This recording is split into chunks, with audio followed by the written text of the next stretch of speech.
I always joke that I would name hormones after OPI nail polish. Like I'd make them just like really fun, easy to pronounce. It would be like Bossy in Brazil. Basically, yeah. Cloudy in Exactly. Rio. Welcome to the Dutch Podcast, where we dive deep into the science of hormones, wellness, and personalized healthcare.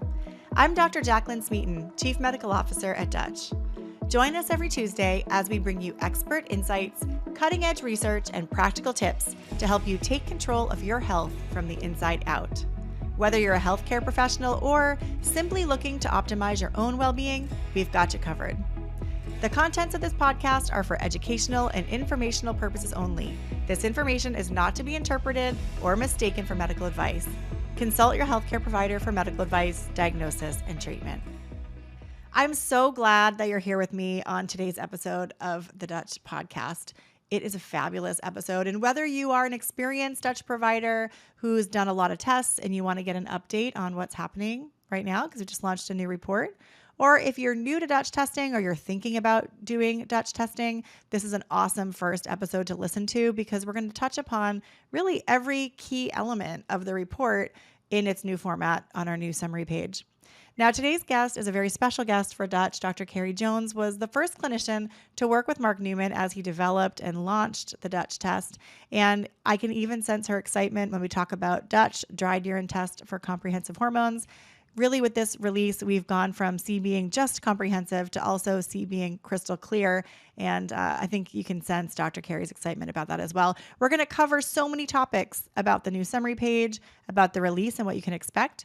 But it's not just reporting to you what's changed. You're going to get to hear Dr. Carrie's description of each of these different assessments and why they're important. And really, we're going to dive right into the science. So I'm not going to tease you any longer or keep you waiting. Let's go ahead and dive right in.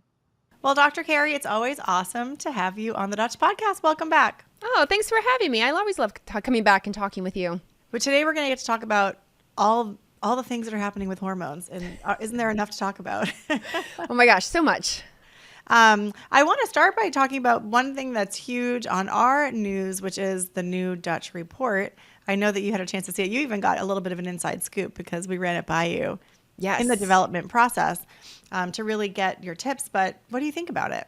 I'm excited. I think because, there's the C of comprehensive, and that's what people really feel about the test. And so now with the new report and the new layout, the new questions, I think it's really going to help people not feel so overwhelmed and really be able to understand hormones through the lens of the Dutch test. It's funny that you bring up that C in comprehensive because that's one thing that I had chimed over and over again is C has always been, Dutch test. We're talking about the C in Dutch test, right? Dutch dried urine test for comprehensive hormones. And the C stands for comprehensive, but I think the C can sometimes feel confusing for people as well. Yes. And so I'm with this one, we want it to be clear. We want it to be concise. We're changing that C to clarity. And I think we really hit the mark here for people who have maybe taken a look at the Dutch test before and felt like it took a lot of time to go through or it was really hard conceptually to understand. Mm-hmm. We really want that C to be confidence this time, that when you take a look at it, you're going to know that you're getting the insights out of it. I mean, let's talk about this from the point of view of providers, because you and I both talk to a ton of providers. What are the areas of the Dutch test that you think people pick up on right away that are really easy for them? Right away, I honestly, especially based on the first summary page, I think they look right to the cortisol curve because that is familiar. That sort of transcends even other tests, other methods of collection.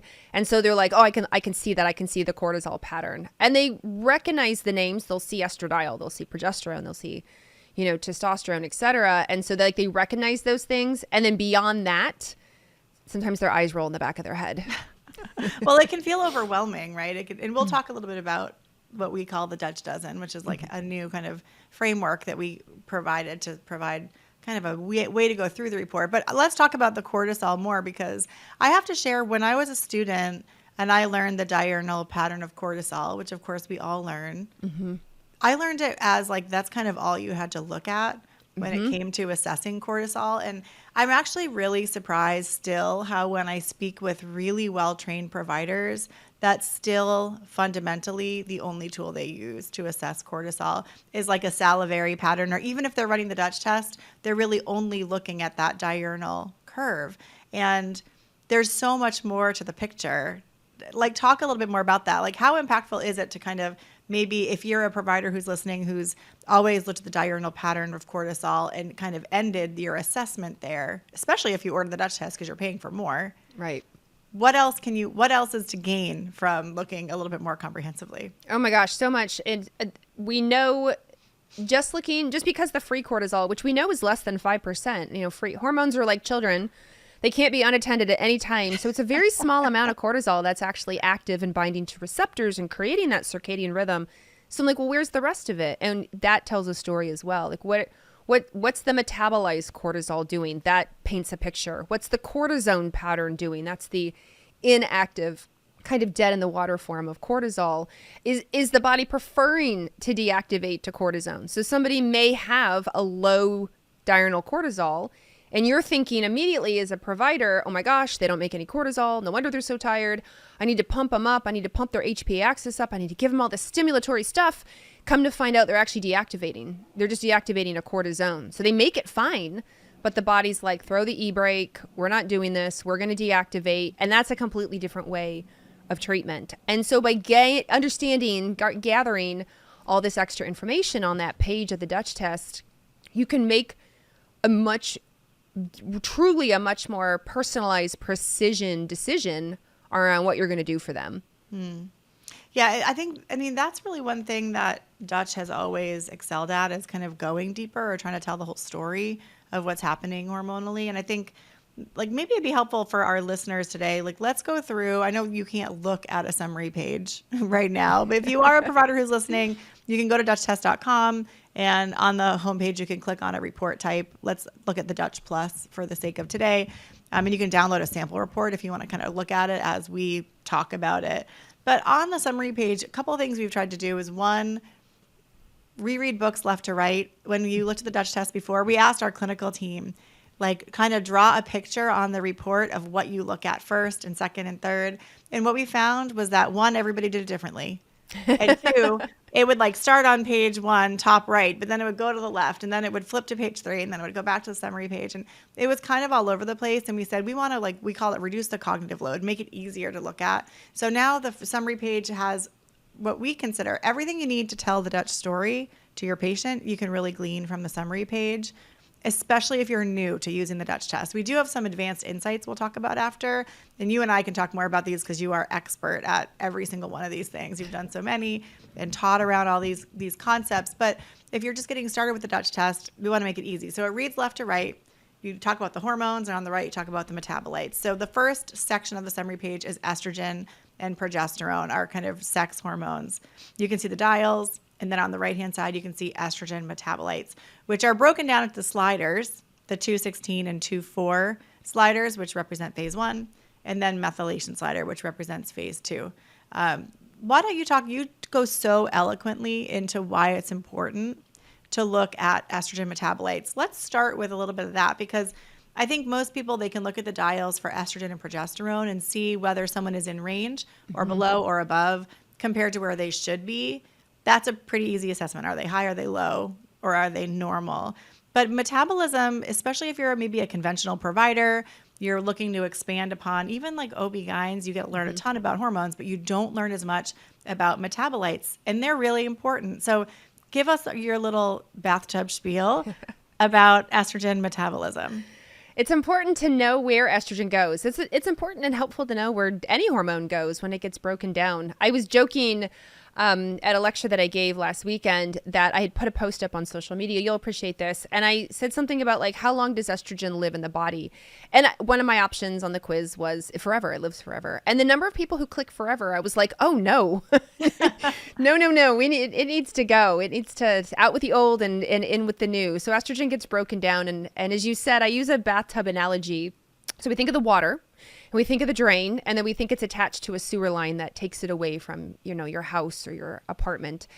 And the water is what we call phase 1. So we can't turn the water off, but we can adjust it. And when we look at phase 1 detoxification, those are different pathways, the 2 pathway, the 4 pathway, and the 16 pathway, which are shown very, very clearly on the Dutch test. And these are important to know because the 4 pathway in particular, if it is left unchecked, it can continue on down a pathway we call the quinone pathway with a Q.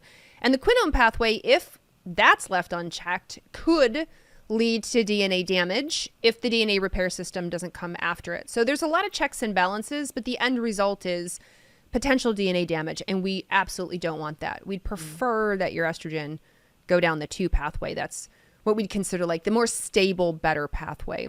And then once you go through the water phase, you have to go through the drain phase, just like in your bathtub, and that is part of phase 2, which methylation will then neutralize the 2 and the 4 pathways. And so if somebody's methylation on the Slider bar is high, then pretty good chance that their 2 and their 4 are able to get neutralized, because then the next step is to make them water soluble so we can get them through the sewer line, which is of course your intestinal tract or your kidneys. But if it's not, if your methylation is low, then we think of it like a clogged drain. So the water's coming in, but the drain won't let it out. And so what does it do? It overflows and ruins your bathroom, just like it can overflow and potentially cause problems in the body. So by understanding, yes, your level of estrogen, but like then where does it go? Because we really want to do what we can to protect the body with those downstream metabolites if you're going down a direction we don't want.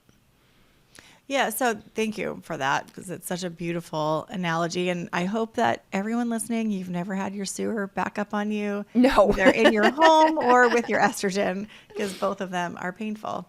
Now, when we look at estrogen, let's say that estrogen levels, estradiol levels are like in range, middle of range. Sometimes we see patients who feel like they have too much. They have those estrogen dominant type symptoms, even though their estrogen is in the normal range. And maybe another patient might have that same exact estradiol, but feel like estrogen is low. They have like vaginal dryness and hot flashes.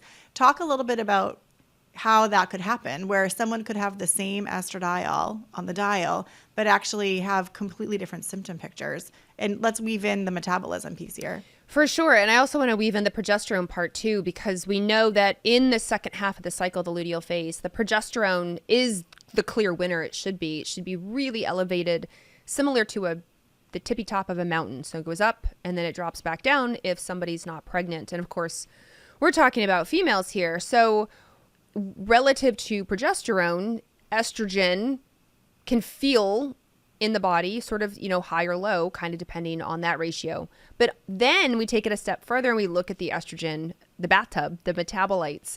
Because if you also happen to have a lot of metabolites, whether it's 2, 4, or 16, in particular 16, they can also be mildly estrogenic as well. So it's almost like a 1-2 punch. You get the estrogenic effect of estradiol, which is in range and should be great, but then you layer over it all these extra metabolites that are also circulating around the system and binding to receptors and can cause symptoms. And the same goes if those metabolites are really low and slow. That means you're having a hard time getting estrogen out. If they're high and fast, then we may be clearing the water through the bathtub at a very fast rate. Your drain is completely open. So by understanding the whole system, we look beyond just estrogen itself. I can see how well are you moving it through? Are you stuck? And it's, for lack of a better phrase, is it building up? Where are you in relation to progesterone? And it just gives a much better, again, that like personalized story to figure out what's going on. So what you've just walked through is the first kind of 4 assessments we recommend in this thing called the Dutch Dozen, which is new. With this report launch, we've really, like I said, we've created this interpretive framework. Really, this comes from the brilliant mind of Mark Newman, our founder, who created the Dutch test in the first place.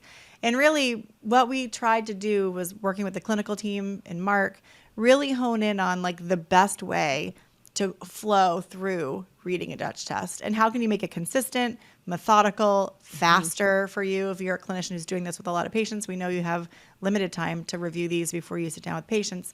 And what we've just covered is really that first section, the 4 questions of the Dutch Dozen related to that. So the first assessment was assess estrogen levels given the patient's reproductive status. That's the dial for estradiol.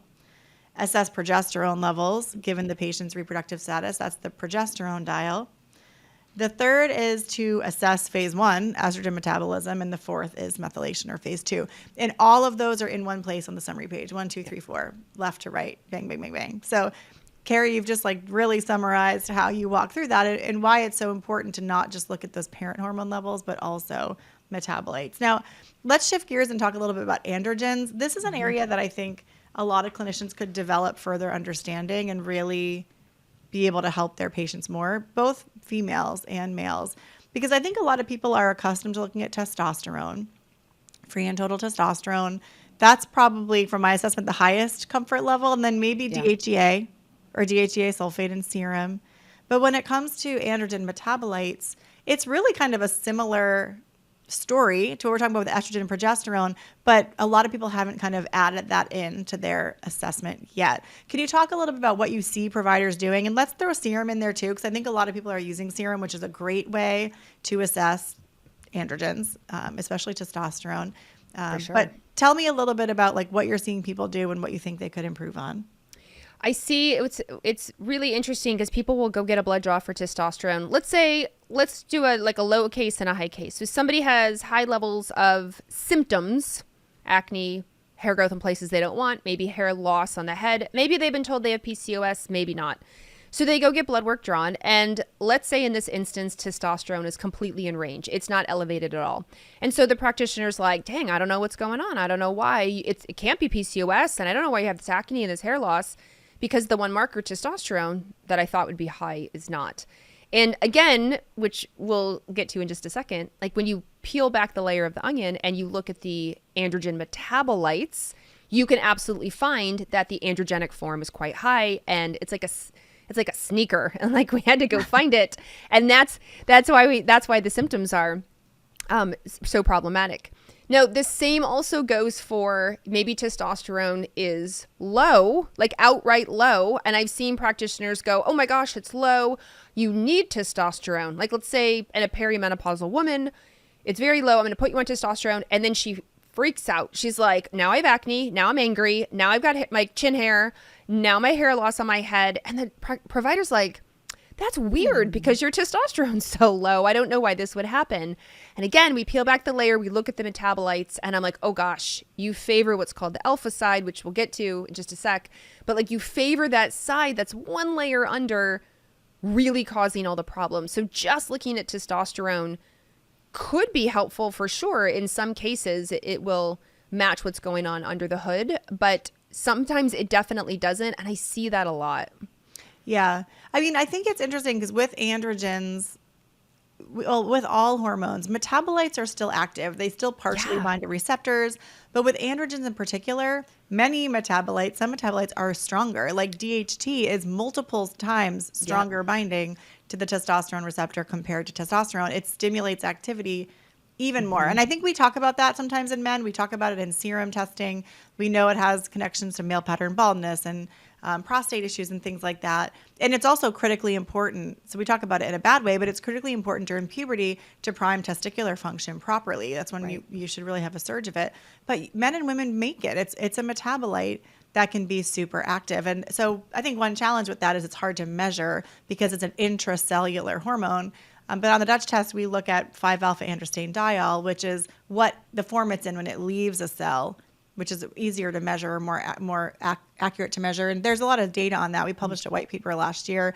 We'll link to it in the show notes if you want to learn more. But like talk a little bit about that, because I think a lot of providers, again, we look just at testosterone. Maybe we look at DHEA sulfate if we're looking at things more comprehensively, but like there's other metabolites and the preferences like etioclanolone, the androsterone, like all these imbalances that we should be considering when we think about how people feel or what impacts how they feel. I mean, we call it androgen because it's an umbrella. It's a family, right? Which means there's multiple forms underneath it. And with DHT in particular, the 5-alpha DHT being so potently androgenic, but it's a homebody. It's an introvert. Like it likes to stay in its cell. It doesn't want to necessarily leave its cell. That means you may not find it in blood work. You elevate it anyway. You may not find it, of course, in urine.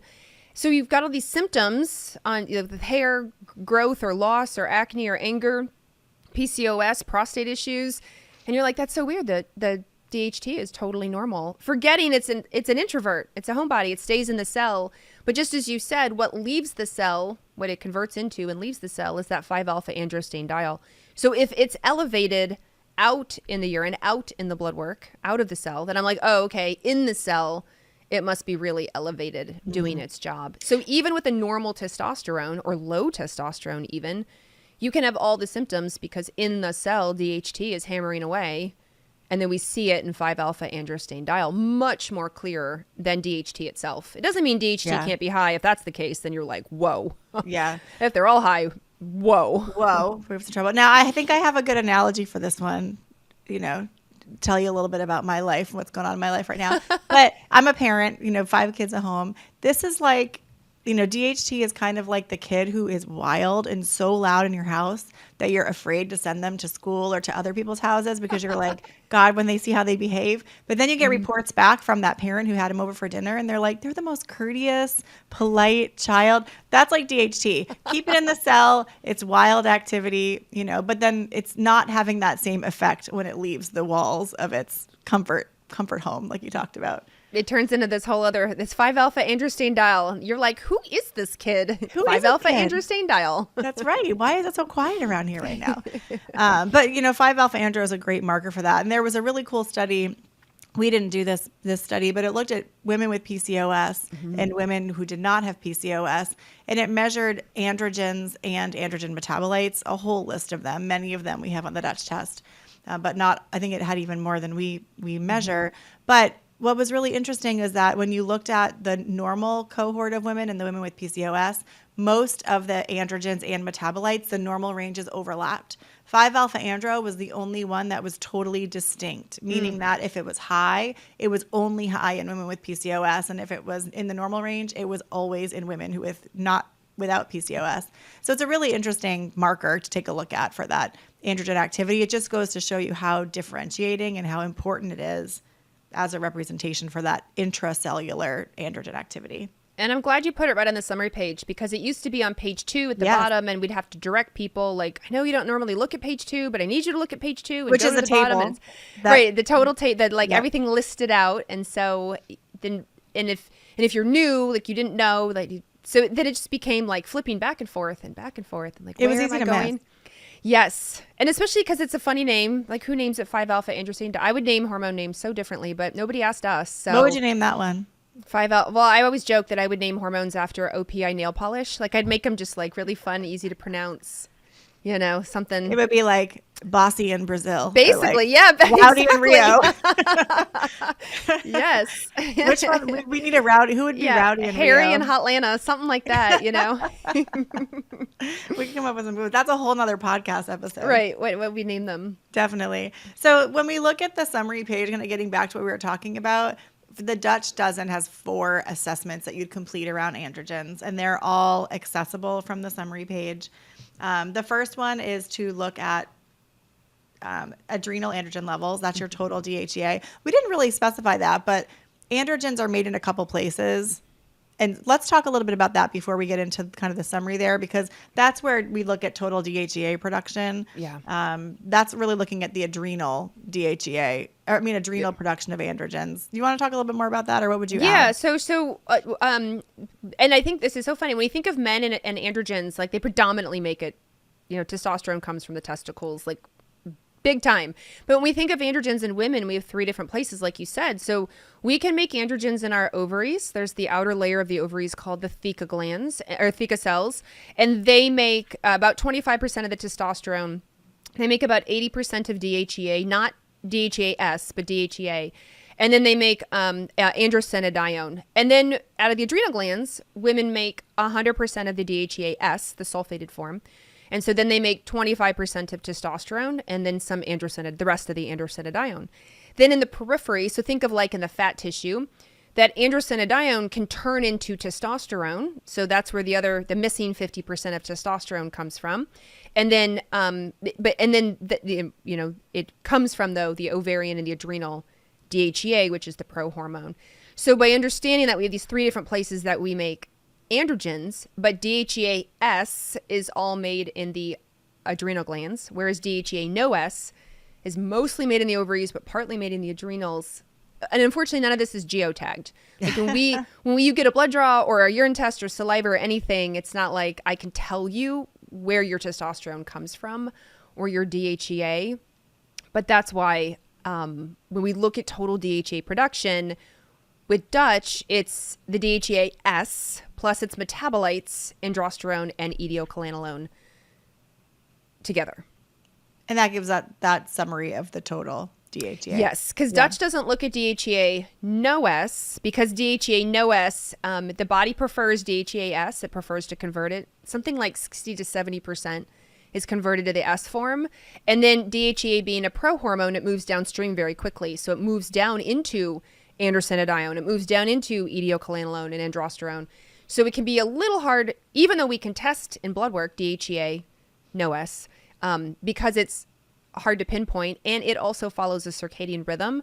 Dutch took a more like methodical way of let's look at what makes up DHEA, like where DHEA goes, so we can catch those N buckets. Yeah, and remember, we're trying to look at, we're looking at 4 time points over the course of 24 hours. We're trying to get an assessment of the total. So I think you're right. Like when you look at DHEA, you were looking at that snapshot, that quick snapshot, which may not represent what's happening over the course of the day or even what's happening in the course of minutes because of the conversion into downstream hormones. So that's why we try to look at all of them together to give you that kind of good assessment. So that first assessment that we recommend in the Dutch dozen for androgens is to look at the DHEA levels. Are they high? Are they low? Are they normal? And really, we look at that based upon age range, because age will cause dependency for androgens for males and females. Then the next one is to look at testosterone levels. There's a couple caveats with that too. We can talk about that in a minute. And then the third is looking at the 5-alpha androstenediol, like we talked about, because it's such an important marker for the intracellular androgen activity. And we're actually, we're in the process of like looking at data, because I want to go back and look at every woman who's ever submitted a Dutch test who has reported, because we ask these questions on the way in, either that they have PCOS, they've been diagnosed with it formally, or that they have high androgen type symptoms, because we have a little bit of a short symptom questionnaire to look at how many had testosterone in the normal range, but had 5-alpha andro elevated. Because I think that's a really interesting. We have tens of thousands of samples that we could take a look at, and to be able to show providers just how impactful that particular analyte is, especially for ones where it wasn't on the summary page. They would have had to look at page 3. I bet if we went back in time, a lot of us would reassess a patient's androgen status. Yeah, absolutely. And then the fourth assessment is a slider bar on the summary page, that 5-alpha metabolism of androgens. This is the androsterone to etiocalanolone ratio, and that looks at 5-alpha versus 5-beta metabolism. Do you find that normally aligns with 5-alpha andro measurement? Not always, just because to be honest, I think because etio and andro are more DHEA metabolites, and they're not as androgenic. They're like, what, 1/7 of the potency of testosterone? And so I do tell people to evaluate it independently. Don't automatically assume the 5-alpha metabolism is going to be the same as the 5-alpha androstenediol, because just the type of metabolite it is. Great. So when we're looking at androgens, you're looking at total DHEA, testosterone, 5-alpha andro, and then the metabolic preference. Those 4 things together really tell you the full story of what's happening with androgens. I want you to talk a little bit about UGT, and I don't want to get too much into genetics or like too confusing, but this is an important caveat. And I think this podcast is going to be such a great overview for providers. It's going to get a lot of listens. I know it. But I think UGT is something that people should be aware of, and we will put this on the report under advanced insights. But I want you to just talk a little bit about why it's important to think about that. So UGT is part of the glucuronidation SNP family, and there is a SNP that breaks down testosterone specifically in urine. Not how you make it, but how you break it down. So if you have a deletion in this UGT enzyme, then you're not going to have hardly any levels of testosterone in urine.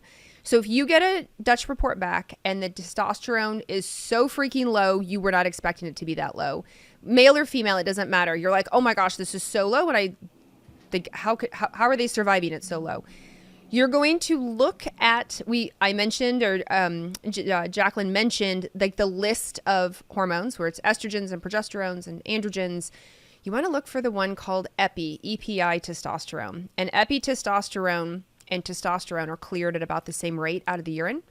And if epitestosterone's in range it's looking good and healthy, it's normal, then we can kind of assume they probably have this deletion in this particular enzyme. Now, the interesting thing is it's in a high percent of those of Asian descent, but it doesn't stop there. I mean, my own husband, who's a 6'3" white guy of European descent, has it. And so he has the deletion. It often also shows up in, these people often have Gilbert's. So their bilirubin on blood draw may be a little high. So you may already have some insight ahead of time to them. But that just means if you see this pattern, then the testosterone, you're going to have to redo the testosterone in a blood draw to see and confirm what's going on. Great. Yeah. And this is something that, like I said, we'll have it in the advanced insights. It'll put a comment about your patient's results, whether we think that you should do a serum draw to confirm the testosterone level. We'll be kind of putting that in there to alert you that they could be someone who has a possible UGT deletion. And I think it's 8% in the general American general Caucasian population. But like you said, in Asian populations, I think it's upwards of 80+%. I remember it being significant. Yeah. So I just keep that in mind. It doesn't mean that Dutch testing is not great for that group of patients. There's so many things that are great. But with testosterone, you might want to think about a serum draw for a patient of Asian descent, that free and total testosterone, and then use a Dutch test to assess metabolism of testosterone. And if you get lucky and they're in that small percentage where you're getting a reading with the Dutch test with urine measurement, that's great. And I think one thing that's important, they are still clearing testosterone sufficiently. They just clear it through a different pathway, not through glucuronidation. And we measure the glucuronide form. So don't worry that it's like getting stuck or that their tub's getting too full. It's just going down a pathway that's not what we measure. It's like going down a side street as opposed to a major highway. That's right. Just like your Uber took a different turn. A different route. That's right. We'll be right back. Here at Precision Analytical, we've launched the biggest update to our report since 2013. The new and enhanced Dutch report puts the most actionable hormone insights right on page 1, making it faster and easier to interpret. You'll see a reimagined summary page, upgraded visuals for estrogen and cortisol metabolism, and an all-new About Your Results section, what we call the Dutch Dozen, a 12-point framework that helps you understand your patient's hormone story in minutes. It's a smarter, simpler, and more insightful Dutch experience. From now through December 19, 2025, all registered Dutch providers can order 5 Dutch Complete or Dutch Plus kits for 50% off. Give us a call or visit DutchTest.com/order now. Must have a registered Dutch provider ID. Domestic and Canada only. Promotion not available through distributors. Prepaid and ship to facility only. No drop ships. Cannot be combined with any other offer. Can mix and match Dutch Complete or Dutch Plus. Must be purchased by December 19, 2025. Welcome back to the Dutch Podcast. Okay, now the third area on the summary page, so there's basically like 3 rows if you guys are looking at it, if you download it. We talked about estrogen and progesterone. We've talked about androgens. The third is cortisol.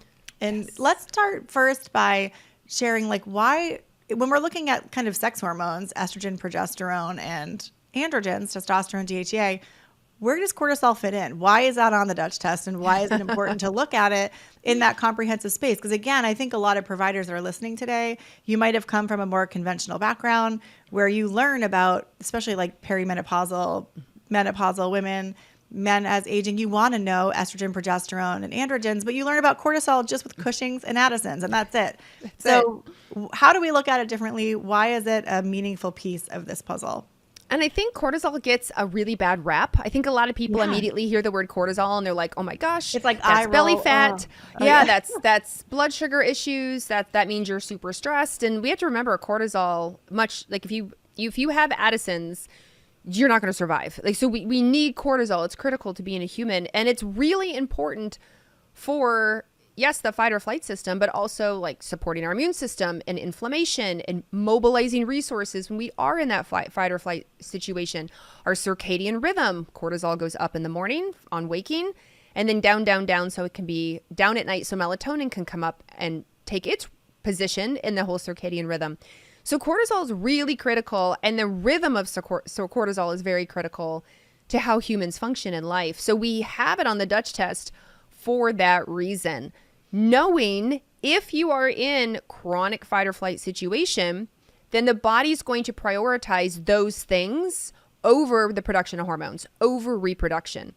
whether you want to get pregnant or not, whether you're looking to get somebody pregnant or not, that chronic stress, that dysfunctional circadian rhythm is going to feed back to the brain, not safe, not good, this isn't a right time. And so it may impact ovulation, so progesterone and estrogen.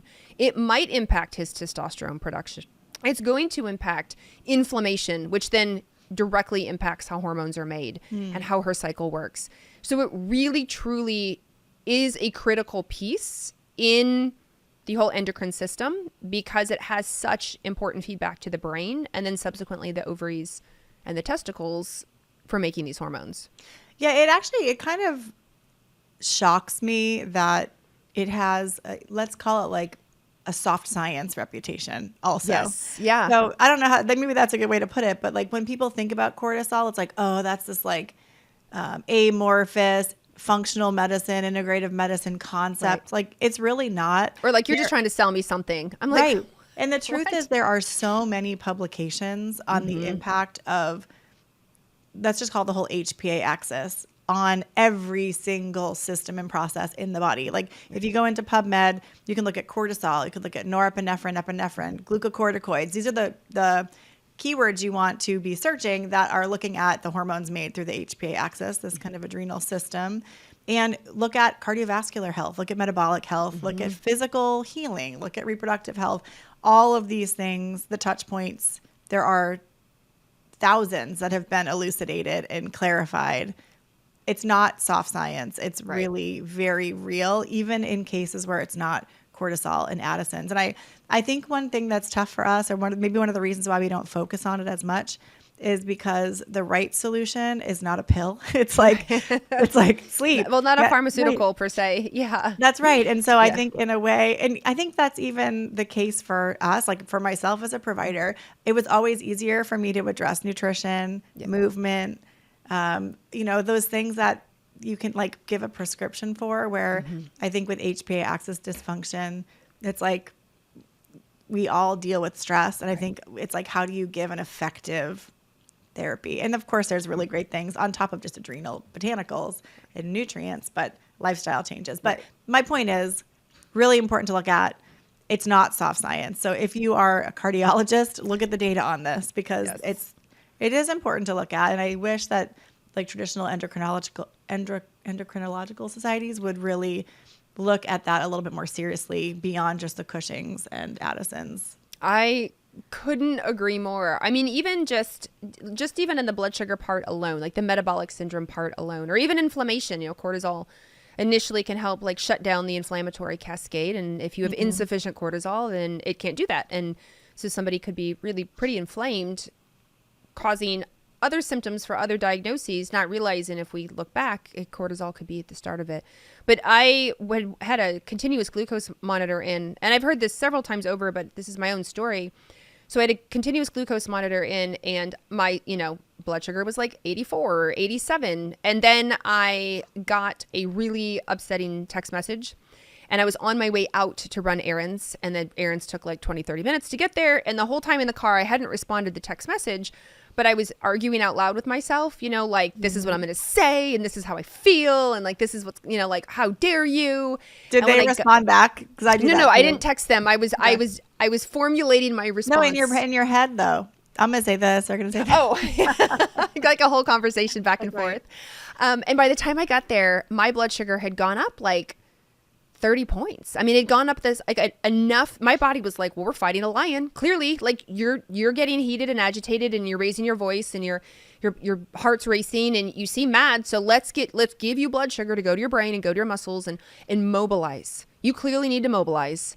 Let's go. And I was just going to like Michael's, or like the grocery store. Like I was just going somewhere super basic, and I thought, oh no. And recently I was telling a girlfriend of mine this, who also has a CGM in, and she said, Carrie, I have had the most stressful week with my patients and just everything going on in my clinic, and my blood sugar hasn't been below 100. She goes, I'm normally in the 80s, and it just goes to show chronic ongoing stress absolutely impacts blood sugar. Plus, I mean, so many other things. But she said, now that I see it with my own eyes, I'm like, oh my gosh. Because she was like, my diet's great. I eat enough protein and veggies and fruit. I do the thing, and I don't eat ultra processed food. And she's like, I'm a pretty great doctor and I walk the walk, but stress is getting me.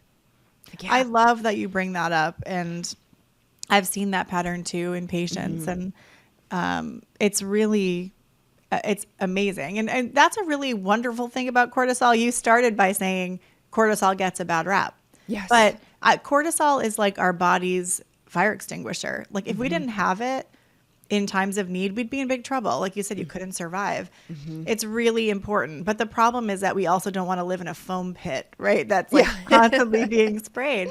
There needs to be an off and an on. And I think that you're right. The downstream effects on things like metabolic health are really clear. And it points to the fact that this needs to be better regulated. And it's a really important part of that overall assessment. And I think I love that it's included on the Dutch test because when we look at reproductive health, which is kind of the focus of most of the patients that order the Dutch test, although you could definitely order for HPA Axis assessment only. And I'll tell you why. We can kind of get into that when we look at why it's more comprehensive just if you're looking at the HPA Axis. But it's such an important piece of that picture to really get to that root cause of why hormone imbalances are happening. Even in the diurnal curve, and again, we don't just look at that, but I have had a lot of amazing feedback in doing consulting through the many years where let's say somebody's nighttime point goes up or their dinner time point goes up, like they were going down and then boop, it shoots up. And so I would say like, what's happening here? And I would get the most incredible insight. Sometimes people would say things like, oh my gosh, my kids are so busy. We have a million things, a million practices. I barely get dinner on the table. Sometimes we don't, we have to eat on the fly. It's go, go, go, go. One woman once said, well, that's when my husband gets home. And things aren't good. I've had people say, my migraines start every night that time. And I was like, what? You didn't mention your migraines that come at 5 o'clock every night. So sometimes these 4-point or 5-point tests are so helpful because I can point to a point and say, what happened here? And if it's a one-off thing, like, oh gosh, I got a one-off migraine, I didn't expect it. That's one thing. But when it's something chronic where somebody goes, ooh, that's where I drink coffee and, eat my muffin. I'm like, there we go. Yeah, exactly. Okay. Great. So when we look at the summary page, we have that diurnal curve on there. And we also look at total salivary cortisol, which is like a free cortisol assessment. This is in the Dutch Plus. Yeah. So let's call it cortisol total. Metabolized cortisol, which comes from urine. So if you're doing a salivary only cortisol test, you cannot measure metabolized cortisol in saliva. And then we look at cortisol clearance rate. And those are 4 really key elements to getting the full picture of the HPA axis. Now, if you order the Dutch Plus, which is our saliva and urine test, we also collect extra samples so that we can report what's called the CAR, or the cortisol awakening response. I think just to share a couple of things on the report that we've done with this launch is that you still see the diurnal curve on the summary page. The CAR is a lot more prominent because it's so important to look at that. And when you order the Dutch Plus, that's usually why you're getting the Dutch Plus. We've made it way more obvious to see that result for your patient. The other thing that we've done on all of our tests is we're able to plot more points. So if your patient collects 4 points, like for a Dutch Complete, it has 4 points in the diurnal curve. But let's say they have an insomnia point or they collect a point midday, like noontime, or you have them collect when they get a migraine, for example. Let's use that as an example. Now we plot those points on their diurnal curve as well. So it flexes with how many points the patient collects, which is new. You used to only see the 4 on the curve, and then you'd have to look at the table for the extra. But now it's all blended into the curve, which is technically the most challenging thing that we did with this release. The team started with that, the developers, because it was let's just make sure we can get this right before we think about adding anything else to this release. But that's so huge because everything's there visually for you and your patient. And the other thing we did, which is just like the cherry on top of this diurnal curve improvement, is we plot below the x-axis, we actually put the actual collection times. Yes. So it's not just saying waking plus 30. You can see 4:05 a.m., 4:28 a.m. You can actually see the minutes that they collected. I hope your patient's not waking up that early. But my point being, you can see that way. If things don't look right, you can also check on the time they collected and make sure that they kind of nailed the periodicity of it. Just gives you that more information. Again, you could see that before in the header. Now it's baked into that curve. So those are the improvements there. I want to talk a little bit about why those 4 assessments are so critical when you look at HPA axis function. So let's talk about that. We talked about diurnal curve a little bit. What about total cortisol, metabolized cortisol, and cortisol clearance rate? Yeah, so the total cortisol are basically the points added up. So if you're looking at a Dutch Plus and you're looking at the 5 points, so CAR are 3, waking, 30 minutes later, 30 after that, around dinner and before bed. So then that is added together and you get the salivary cortisol total for your day. And then metabolized cortisol out of urine gives you an idea of how much you make and metabolize through the body. And then that's urinated out. And that's, of course, collected also over the 4 or 5 points, depending which test that you're doing. And it helps to tell, as Mark Newman would say, helps to tell a really compelling story.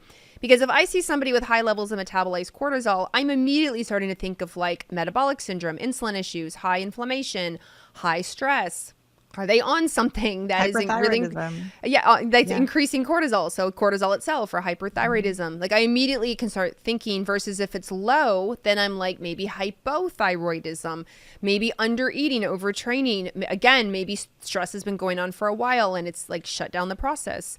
They're struggling to make cortisol in the first place. So it helps me better direct the questions I'm going to ask the patient. Like, hey, look, I'm showing up very clearly for me in your cortisol, or let me ask you these questions and like, let's figure out which one or ones could be contributing to the reason you have this pattern in your dial, which direction it's facing, so that we can get you better help.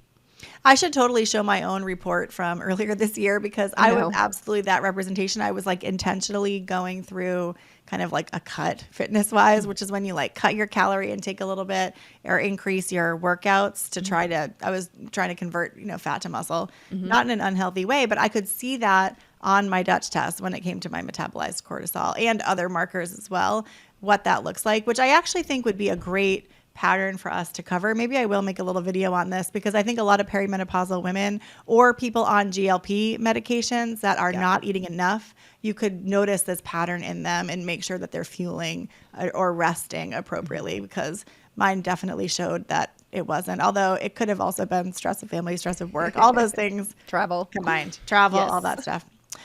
So that's a separate aside. We'll definitely chat about that. Now, what about cortisol clearance rate? Cortisol clearance rate is really fascinating because it's important to know, when you make cortisol, much like any other hormone, like it can't hang out forever. So you will see now the addition, which was added earlier this year, but now it's much more prominent and obvious in the big box at the bottom here. So it's basically cortisone and cortisol metabolites divided by cortisol plus cortisone, like the free version. And so it helps you understand, again, relative to the total in the metabolized, is the cortisol clearance rate high relative to other people, okay, or actually low? Because sometimes I think the dials can seem like a little gray area, a little nebulous, and people don't realize the importance of like, hey, your patient's cortisol clearance rate is actually really high. Like we should probably figure out why this is going on, like in an extreme situation. Or the opposite, it's really low. It's like lower than you are giving it credit for. Like we should figure out what's going on. Yeah. And there are times where you'd notice that maybe the diurnal curve, they look very low or they look very high. Let's say the instance where they look very low. But then you can see metabolized cortisol is really, really high, right? They have that fast clearance, which makes that free amount really low functionally, or vice versa. It can tell you a little bit, which is so interesting because can you imagine if you were treating that patient for low cortisol production when really what they have is they're clearing it or metabolizing it far too quickly? The approach you take clinically is very different. And this is one thing that I think a lot of providers are probably making mistakes in their clinics every day on this by only looking at a diurnal pattern or only using a lab that measures salivary diurnal pattern. This is one of those things where like if I could wave a magic wand and change the way functional medicine's practice, I'd get people to utilize urine and saliva or urine only for the diurnal or for cortisol assessment, because you really could be moving in the wrong direction with your therapeutic plan. And, it's funny, providers will say to me like, well, the plans that I have, they work, like what I'm doing works, But I'm like, well, then you wouldn't be consulting with me about their adrenals. Like it works to a point, right? Or it work, or you'll tell me it didn't work. Like, hey, in this particular person, I thought it didn't work. They got worse. They had these side effects, or man, it didn't work at all. They don't feel any better. Like we've been doing this for 3 months, and I'm like, well, it's entirely possible you were chasing the wrong rabbit hole because we didn't have the whole information. You just had, either they just did a serum cortisol, which is or they did a saliva, which was just the 4-point, and then completely missed the fact that the metabolism really pointed him in this other direction. Right. Yeah. So when we get to the Dutch dozen, like I said, there's 4 assessments for estrogen, progesterone, 4 assessments for androgen, 4 assessments for cortisol. We've kind of talked through those. The first one is look at the diurnal pattern.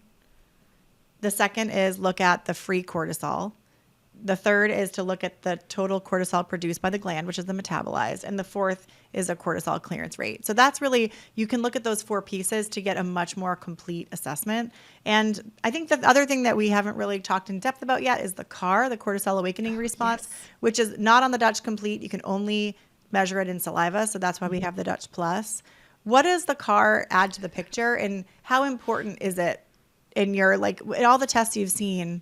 Do you wish more people ordered that to get the CAR? I do. What's funny is I was recently at a lecture and Andrew Huberman was the speaker, and somebody asked him, like, what's one of the best things you've learned in the last year? And he said it was the cortisol awakening response. He's like, I just learned in the last year about the cortisol awakening response and the importance of it. And I turned to my friend and I said, I've been talking about the cortisol awakening response and put the Dutch Plus, I think in 2017. I was like, man, I've been talking about the CAR for a long time. It's that important. Yes. So basically, it's a indicator of how your circadian rhythm runs. It's an indicator of your resiliency and upcoming stress for the day. It plays a role in all things, pain and inflammation and autoimmunity, immune system. But it's the quick rise of cortisol when your eyes open in the morning and you get some sort of light in and register, like, I am conscious. You might not feel awake, but you're conscious. And so the body's like, cool, let's go. Let's make some cortisol. And it should rise. People freak out and think, oh, I don't want my cortisol to rise. I don't want it to be high. No, this is a normal, natural, within range rise of cortisol. Peaks at about the 30 to 45 minute mark and then starts to gradually drop down the rest of the day. And if you don't get that healthy rise in the morning, a lot of times you or your patients will say in the morning or on waking I. So on waking, I'm exhausted. On waking, I have panic. On waking, all my joints hurt. On waking, my autoimmune symptoms are the worst. On waking, I can't focus. Everything is, I can't in the morning on waking I. And I find a lot of people, when you ask specifically, how's your morning? How is it on waking for you? How long does it take you to go from conscious to alert? And a lot of people say hours, an hour, 2 hours, couple cups of coffee. I'm like, it should take 30 minutes, 45 minutes tops, because a healthy CAR should rise and then come down the other side very slowly the rest of the day. And even if you feel symptoms all day, even if you're tired all day or in pain all day, I would imagine in the morning, it's definitely pretty concentrated. And so by being able to restore and reset your circadian rhythm, it starts with sleep, quality sleep, and moves into how your cortisol rises in the morning. That would be so helpful for so many things in the body. Yeah, and that healthy CAR response, like, it almost takes, I think about it almost like where you measure blood sugar or you measure A1C. Mm-hmm. The A1C is a measure over months of how your blood sugar's been up and down. And I think about CAR in a really similar way, where you can measure blood glucose. You can even track it over the course of a day to get an idea of what's happening and what the ups and downs look like. But the CAR is that kind of analogous score that looks at it over a broader period of time, that resilience. That's how I like to explain it to my patients, is that CAR is almost like that hemoglobin A1C for your HPA axis. And I'm sure you do too. I tell, because people will say, like, well, I've read in papers, like, a one-time test isn't enough. You need more than one time. And I'll say, well, we do encourage, and I've always encouraged patients, do it on a typical day. If your Monday through Friday looks pretty much the same, your stressors may be different, but the level of stress you're at is usually not. Sometimes your stressors don't look different. It's your family, it's your job, it's your kids. it's the news. And so I'm like, in that case, I'm expecting the CAR to be kind of the same if I did it on Monday, if I did it on Thursday, because humans tend to follow a pattern in their life. Please don't do the Dutch Plus on vacation. Unless you're truly trying to see if you get better on vacation and need to go on more vacations. It's like Don't do hashtag it- goals. So it's like set right. your Don't do goal. it when you're sick. Don't do it, like do it on a typical day, and that will tell you your typical car. And that's really what you want to look at. We get a lot of that. Like, do I take it on medication? Do I take it on a Saturday? Do I take it on a weekday? And ultimately, like, you want to take it on the day you're trying to assess. Like, and probably for most of us, that's an average day. An average day, especially when it comes to that HPA axis. So, I think this has been really helpful because we've kind of talked through all of those key, like what we call the Dutch dozen assessments, the 12 key assessments that you should do from the Dutch test. Like I said, our goal with this release, and I know our customers, you guys have been so loyal. You've seen us through a lot of different report changes that have happened over the last 18 months. All of those were to prepare you for this. We had this goal in mind. This is our North Star. You are going to see only minor changes that probably you won't even notice at this point. But this is really what we were originally calling like that Dutch 2.0 vision that it took us a long time to get to, because we wanted to teach you about cortisol clearance rate. We wanted to teach you about 5-alpha androstenediol. We wanted to get those scientific concepts to you on a drip feed so you didn't feel like you were drinking from a fire hose. But this really, I would not think of it as a lot of new information. It's just reorganization. And our goal here, this big change, is that when you sit down with your patients now, you can show them just the summary page and tell them what's going on. You might flip to the back to look at some of the other kind of more advanced insights, things like cortisol to cortisone conversion, or there's so many others we can talk through, or the addition of estrone and estriol and how they impact overall estrogen feeling or symptoms for patients. We consider those to be more advanced. What Carrie and I have talked about today, that is the fundamental assessment with the Dutch test. And if you can capture those 12 assessments in the Dutch dozen, you can use a summary page to walk your patient through. You're going to get through the majority of the insights that you can learn from the report for your patients. So this is our way to really streamline that for you and hopefully take what felt more complex and comprehensive and turn it into clarity. I love that. Yeah. I do want to just touch upon the report. We've added and really reconfigured the comment section as well to follow what exactly Dr. Carrie and I did today. So you actually see the summary page, estrogen and progesterone row back in the comment section, and we describe your patient's results below that. The next page, the androgens and metabolites, and we describe your patient's results below that. So again, that's great for your patients. It's great for you as you orient to the results. You'll see those results kind of broken down with our assessment below. And then after that, as the advanced insights, again, those are something that if you're an experienced Dutch provider, we've tried to point you to all those extra insights that you're probably flipping from page to page to get right now. And if you're new to Dutch testing, pull those pages off and wait. You don't have to learn all of it at once. Focus on the Dutch dozen, those 12 assessments. And once you get the hang of it, you can start to filter in other concepts. So a couple things. One, I think it's great that we kind of nail it down. These are the essential 12. Mm-hmm. And now the rest of these are like bonuses on the ice cream sundae versus that overwhelm you can feel because you don't know every single thing when you're learning. And again, we just go back to the seeing comprehensive. I love that you said we're going to change it into clarity. We're going to change it into confidence.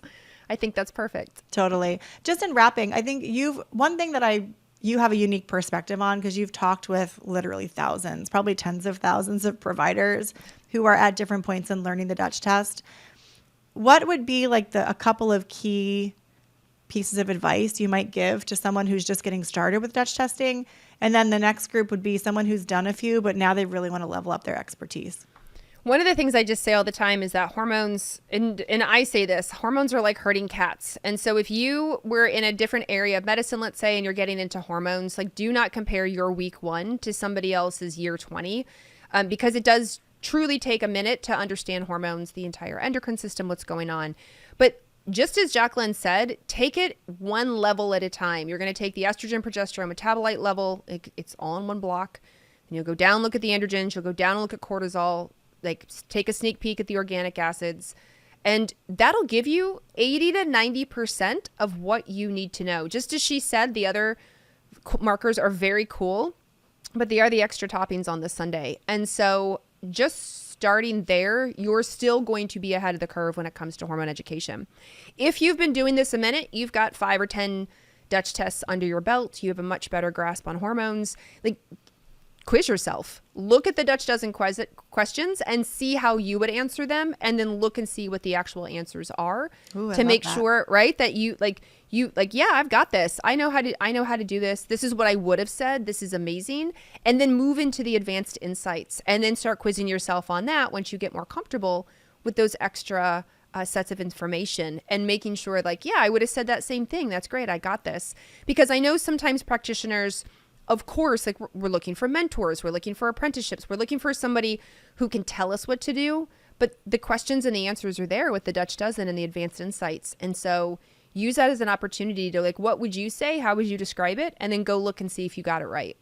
Today has been really valuable. And I think, like I said, this will be one of those podcast episodes people go back to time and time again. And I will also make sure in our show notes, we link to some of the additional learning resources.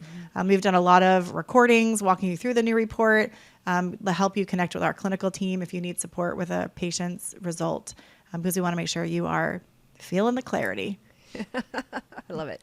But Dr. Carrie, thank you so much for joining me today. If there's people who want to get in touch with you or learn more about other things you're doing, what are the best ways for them to do that?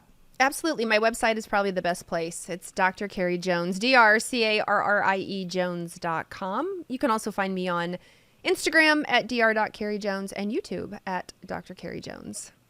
Wonderful. Well, thank you, Dr. Carrie Jones. Always great to have you. Thanks for joining us on the Dutch Podcast. Join us every Tuesday for new conversations with leading functional health experts. If you like what you've heard, be sure to like, follow, and subscribe wherever you get your podcasts.